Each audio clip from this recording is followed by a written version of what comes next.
할렐루야, 바퍼워주는 가스펠 62번째 시간입니다. 오늘의 본문은 사사기 20장 19절부터 35절까지의 말씀입니다. 이스라엘 연합군의 패배와 승리, 베냐민 지파의 악을 징벌하기 위해 모인 이스라엘 11개 지파 연합군은 무려 40만 명의 군사를 동원하였습니다. 이렇게 많은 군사를 동원하였지만 연합군은 2만 6천 명의 베냐민 지파에 의해 연패를 당하고 말았습니다. 고대 전쟁에서 승패를 결정하는 큰 요소는 군대의 숫자입니다. 15배에 달하는 엄청난 군대를 동원하였음에도 이스라엘 연합군이 연패를 당하였던 이유는 무엇 때문이었을까요? 몇 가지 이유가 있겠지만 근본적인 이유는 베냐민 지파와 같은 심판의 요소가 이스라엘 11개 지파에도 동일하게 존재하고 있었기 때문이었습니다. 사사기의 주제는 악을 행하여입니다. 절대적인 하나님의 법과 원칙이 아닌 자신들의 소견에 옳은 대로 행하였던 악한 시대가 사사기 전반에 펼쳐져 있었던 것이죠. 정도의 차이는 있지만 베냐민 지파 외에도 이스라엘 11개 지파들도 동일하게 성적인 타락과 범죄가 만연해 있었던 것입니다. 그렇기 때문에 이 전쟁에서 이스라엘 연합군은 하나님께 도움을 요청하고 있지만 하나님의 도우심을 얻을 수가 없었던 것입니다. 이스라엘 연합군은 두 번의 큰 패배 후에 하나님께 번제와 화목제를 드림으로 전쟁의 전세가 역전되기 시작을 했습니다. 26절 말씀입니다. 이에 온 이스라엘 자손 모든 백성이 올라가 베델에 이르러 울며 거기서 야훼 앞에 앉아서 그날이 저물도록 금식하고 번제와 화목제를 야훼 앞에 드리고, 이스라엘 연합 군대는 두 번의 패배를 경험한 후에야 비로소 하나님께 번제와 화목 제사를 드렸습니다. 번제와 화목 제사를 드렸다는 의미는 비로소 자신들의 죄악을 보기 시작했고 그것은 회개로 연결되었다는 뜻입니다. 결국 성적인 타락과 죄악의 전쟁은 화목제를 계기로 전쟁의 승패가 연합군 쪽으로 완전히 기울게 되었다는 것입니다.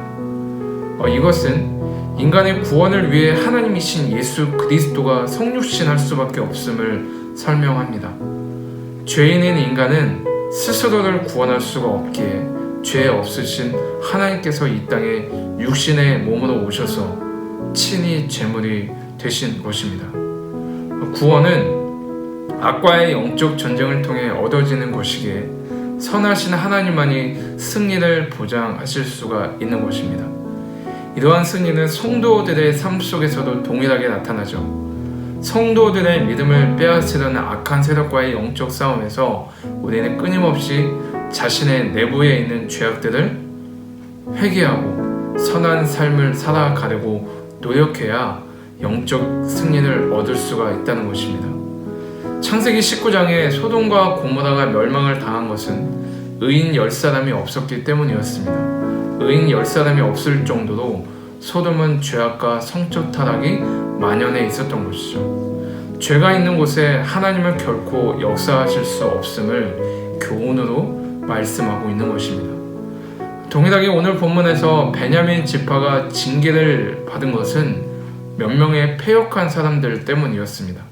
이것은 소수의 범죄가 공동체에 얼마나 큰 영향력을 미치는지를 우리에게 교훈으로 말씀하고 있다는 것입니다.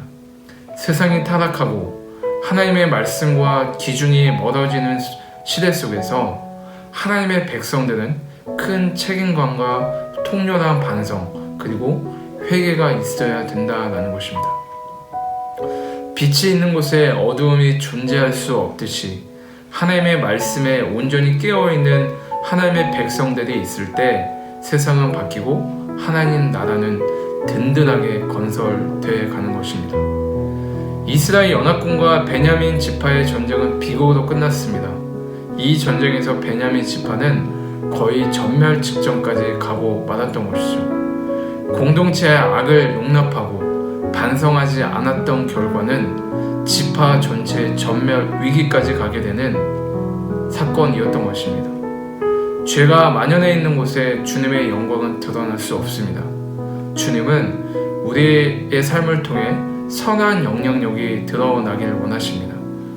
이스라엘 연합군대가 자신들의 죄를 회개하고 하나님 앞에 울며 엎드렸을 때 하나님은 큰 승리로 역사하셨음을 깨닫고 나부터 주님 앞에 엎드리는 거룩한 하나님의 사람들이 되시기를 기도드립니다.